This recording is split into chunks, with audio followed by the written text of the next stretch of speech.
Congress party में एक स्थान पाकर आपके बीच में आया। अपनी राजनीति में मैंने बड़ी मुश्किल से जिला अध्यक्ष का पद पाया, आप सब लोगों का आशीर्वाद था। लेकिन इस अपने आप को, अपनी राजनीति को, सारी चीजों को मैं आपके हवाले करने आया। आप लोगों की सुपुर्द कर दिया मैंने, और सुपुर्द इसलिए कर दिया, मुझे उम्मीद थी कि मैं नौनिहाल में रहता।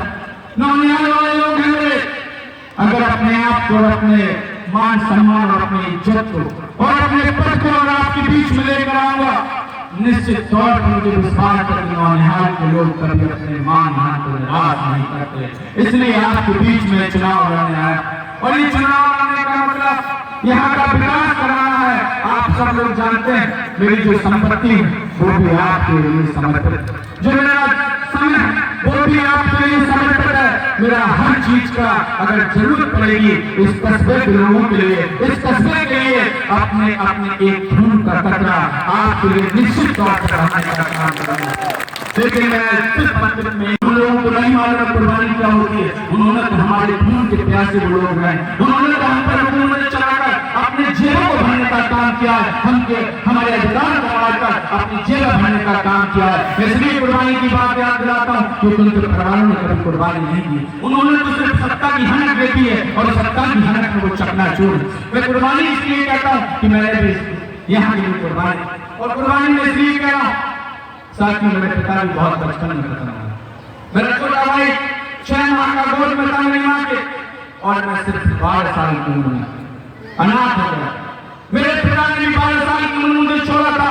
मेरे ऊपर एक तरफ भार का परिवार चलाने का, और एक तरफ मेरे दिल में अमन थी। मैं चाहता था कि देश के अंदर अपने लोगों की सेवा करना चाहता था, देश के अंदर आपका नाम रोशन करना चाहता था, क्योंकि कोई ना कोई तो निकलेगा, तभी तो कहीं ना कहीं फलसफा बनेगा। जब निकलोगे आप तभी तो कोई काफिला बनेगा। तो साथियों, हमने भी सोचा था उस 12 साल की उम्र में, आप अंदाज कराइए मैंने कितना संघर्ष किया होगा अपने परिवार का भी, क्योंकि मैं किसी नेता का बेटा नहीं, किसी जिम्मेदार का बेटा नहीं हूँ। मेरे परिवार में कोई पॉलिटिकल बड़ा परिवार नहीं है। आप साथी समझते हैं, गांव छोटे से गांव में मैंने जन्म लेकर, आप लोग जानते हैं मैंने कस्बे में हमेशा रहा, और रहने के बाद आप लोग जानते हैं 12 साल की उम्र में अपने परिवार को भी पढ़ाने का काम किया था, परिवार को चलाने का भी काम किया था, और राजनीति में आगे बढ़ने का काम किया था। मैंने बहुत सी परेशानियों को झेला, मैंने भी परेशानियों को देखा, और अपनी राजनीति के अंदर होते हैं। उस इंदिरा गांधी को देखिए, जब देश आजादी की लड़ाई चल रही थी, इंदिरा गांधी शांति सेना का गठन कर रही थी। अपने नौजवानों के साथ जो 14 साल 10 साल की बच्चियां हुआ करती थी, उनके साथ जो हमारे आंदोलन कर रहे थे, जो अंग्रेजों से लड़ने का काम कर रहे थे, उनको कपड़े सिलने का काम होता था, उनके टोपे होते थे उनको सिलने का काम होता था। बहुत सी ऐसी चीजें थी जो भारत सेना का गठन कर जो आंदोलन करने वाले लोग थे उनका सहयोग करने का काम कर रहे थे। और इंदिरा गांधी जिनकी बेटी जवान, उस बेटे और बाप से पूछिए, पंडित जवाहरलाल नेहरू से पूछिए कि उन्होंने अपनी बेटी को भी कुर्बान किया, और अपनी बेटी को भी आपने देखा उसकी बेटी भी जेल के अंदर है।